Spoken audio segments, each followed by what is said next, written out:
O nosso entrevistado de hoje é economista formado pela USP, é mestre em administração pela FGV e professor em programas de MBA. Atuou como assessor especial para assuntos econômicos na Cefaz e foi presidente da AFEAM, a Agência de Fomento do Amazonas. Em 2019, assumiu um dos cargos mais importantes e estratégicos de um governo. Foi nomeado para ser secretário de Fazenda do Amazonas. Alex Deogílio, secretário da Cefaz, já está aqui ao meu lado. Seja muito bem-vindo ao Real Time 1. Prazer recebê-lo. Olá, Caio. Olá a todos os espectadores da Real Time. É um prazer estar aqui pela primeira vez e eu espero que eu possa contribuir com os questionamentos para a gente poder dar toda a transparência para a população do estado do Amazonas. Não dá para fugir de temas nacionais, secretários, nesse momento que a gente vive.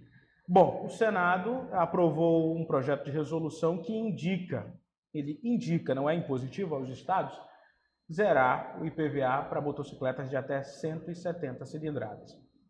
No Amazonas, isso não deve ser sentido tanto, o senhor me falava em off, antes dessa nossa conversa, dessa gravação, por conta de haver uma redução do IPVA para motocicletas de até 150, é isso mesmo? Até R$200, até o valor de R$200, que praticamente acaba englobando todas as motocicletas até 150 cilindradas. E isso, obviamente, a gente deve ter um pequeno impacto, mas é um impacto que eu diria que ele é residual, porque a gente vai talvez trabalhar com motos de 150 a 170 cilindradas, são motos que têm um valor de venda que não é muito alto e isso obviamente vai fazer com que seja uma renúncia de receita relativamente pequena. Entendi. Então não deve impactar tanto, até porque o Estado, como o senhor falou, já tem essa redução de R$200 do IPVA. Agora vamos para o ICMS. Aí tem um gargalo para ser discutido e eu acredito que foi o momento de fazer muitas contas dentro do seu gabinete para entender essa realidade por trás de uma redução. Bom, agora está em 18%. Combustível, comunicação, telefonia, no caso que envolve telefonia, gás natural e energia elétrica. Isso significa uma perda muito elevada para o Estado? Sim, aí na verdade a questão é muito mais sensível.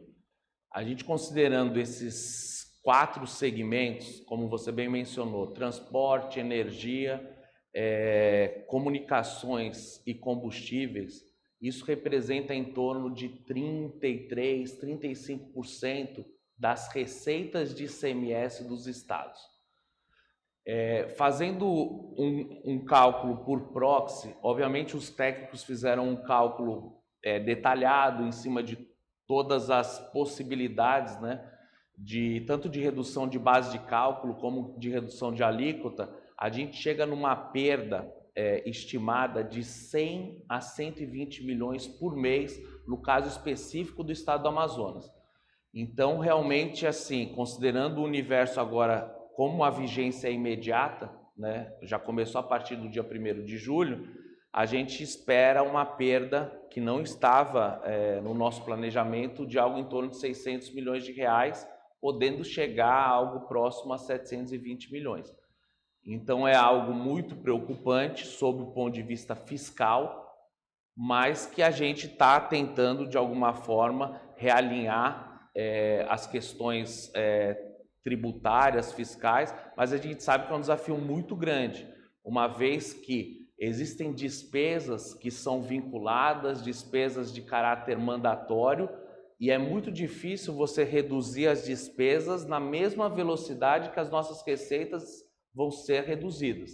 E lembrando que essa medida, né, a Lei Complementar 192 e a Lei Complementar 194, elas não são só para os próximos 6 meses. A gente está batendo muito em relação aos próximos 6 meses por conta de uma eleição que vai haver agora no final do ano e provavelmente você vai ter as novas gestões a partir do ano que vem, né? Alguns governadores, obviamente, vão para a reeleição, outros governadores já estão terminando o mandato, não podem ir para a reeleição, devem ir para o Senado, e outros, obviamente, não vão obter êxito na eleição.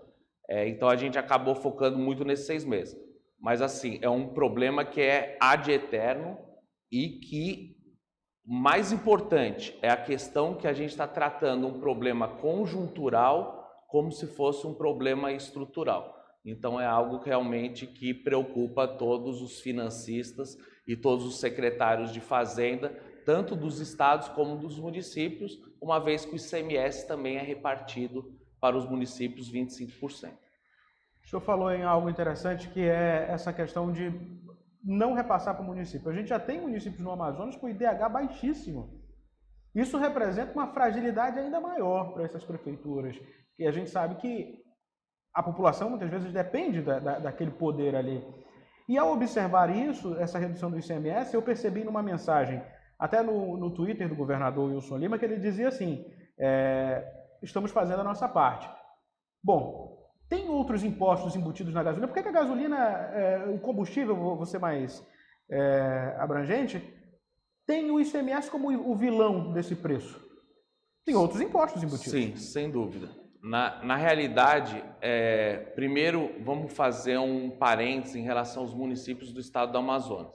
A gente tem uma desigualdade regional altíssima, porque infelizmente o Amazonas ele acaba se restringindo economicamente praticamente em sua capital. Só para você ter uma ideia do valor adicionado do estado, que a gente pode verificar pelo meio do PIB, 80% praticamente é Manaus. O município, o segundo maior município do estado, ele conta só com 3% do PIB. Ou seja, nós temos 61 municípios, eu não vou usar a palavra miserável, que é uma palavra muito forte, mas que eles têm total dependência do estado e da União. Então, eles dependem praticamente, única e exclusivamente, dos repasses de FPM, que vem da União por meio do imposto de renda e do imposto sobre produtos industrializados, e dos repasses de ICMS e IPVA do Estado. Então, realmente é algo muito preocupante. Delicado, né? Muito delicado, justamente.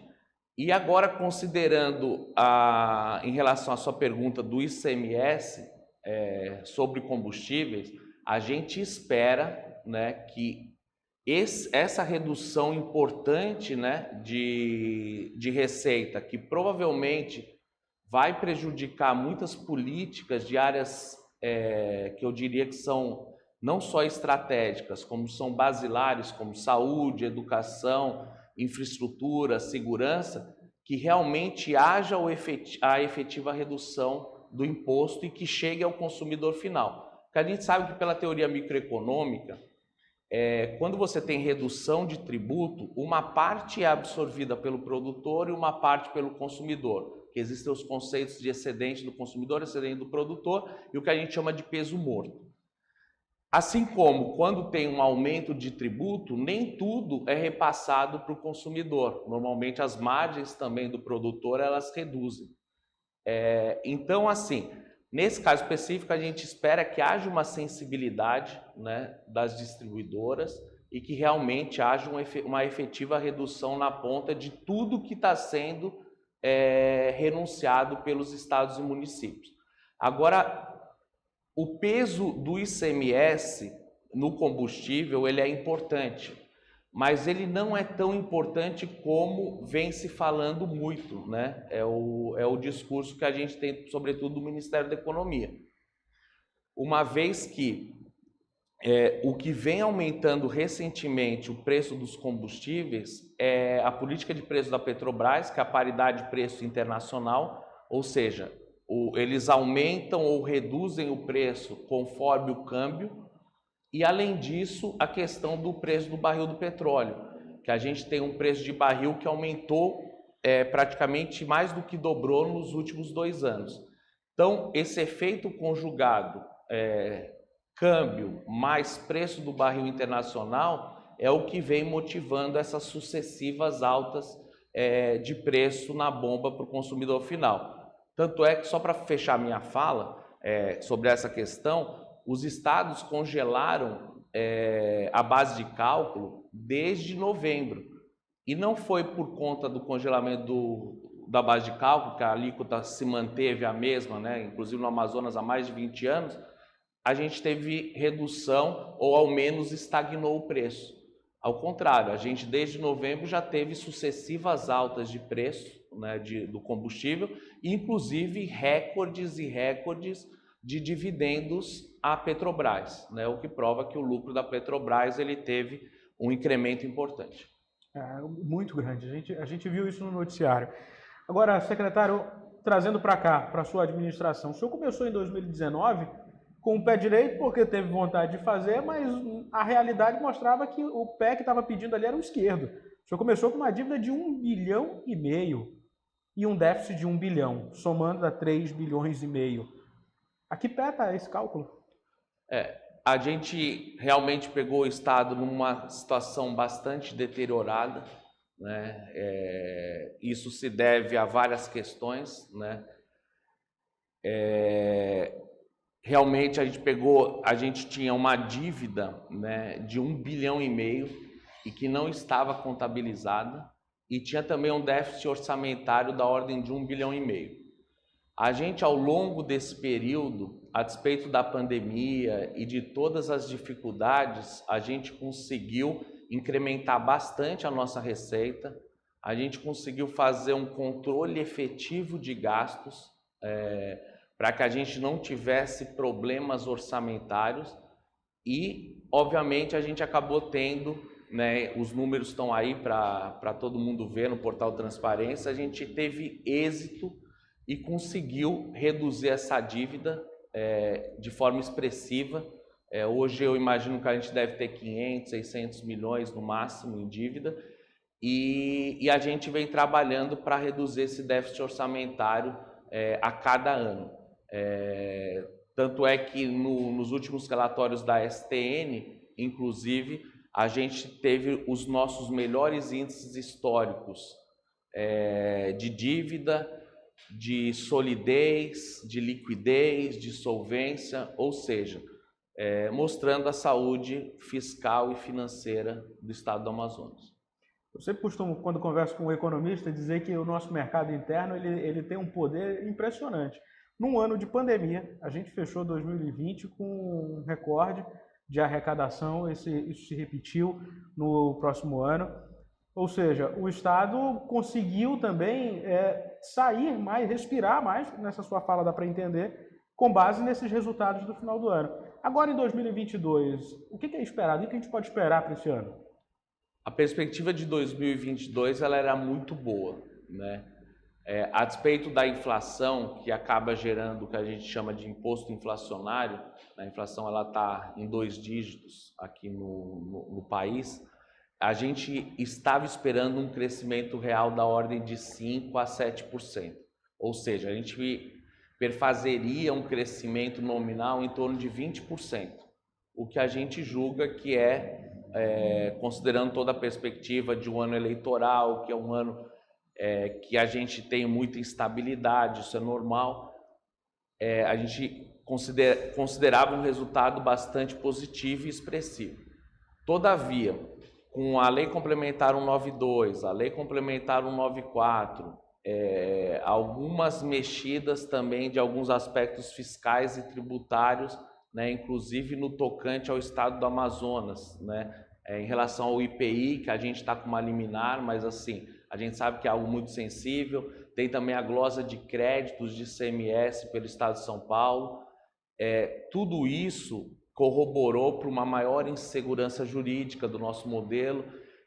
Então, somado, conjugado esses fatores da Lei Complementar 192 e 194, mais essas questões de insegurança jurídica, a gente espera que o segundo semestre vai ser um semestre muito difícil, né? Provavelmente, se a gente conseguir empatar o crescimento nominal, ou seja, ter um decréscimo real de receita de 12%, né? Quando a gente fala em receita própria, a gente vai estar numa situação favorável. Tamanho é o desafio. Então, a gente sabe que esse ano, muito provavelmente, se eu pegar os 12 meses, eu não vou ter crescimento real de receita. Eu vou ter talvez um discreto crescimento nominal. E nesse segundo semestre, certamente eu vou ter, no máximo, talvez um equilíbrio de ficar no 0 a 0 nominal e 12% a menos no real. Então, é algo realmente sensível. o senhor fez aqui a soma de inflação, questões até jurídicas e a questão política. Finalizar 2022 vai ser um desafio para um secretário de Fazenda, hein? Sim, e não só para o secretário de Fazenda do Amazonas, do vai país, ser um né? desafio para todos os secretários de Fazenda de todo o país e também para os secretários de Finanças dos municípios, porque vão ter que se adequar a essa nova realidade. Secretário, papo muito bom, mas a gente está chegando ao fim da nossa entrevista. Quero lhe agradecer por ter vindo aqui ao Real Time 1, dar essa informação para a gente ter uma melhor visão a respeito do IPVA, da moto que a gente começou a falar, depois do ICMS e agora desse equilíbrio que o senhor menciona no final de 2022, que é um desafio e tanto. Quero lhe agradecer por ter vindo aqui, arranjado um tempo na agenda para bater esse papo. Na verdade, eu que lhe agradeço, né, pelo convite, Caio. Foi um prazer estar aqui no Real Time e tanto eu como a equipe da Cefaz, a gente está sempre à disposição. Obrigado mesmo, obrigado. A você, internauta, meu muito obrigado. Curta, comente, compartilhe, se inscreva em nosso canal no YouTube, é o portal Real Time 1, e distribua essa entrevista no seu grupo de WhatsApp. Eu conversei com Alex Deogílio, secretário de Fazenda do Amazonas. Muito obrigado a você, internauta, e até uma próxima oportunidade.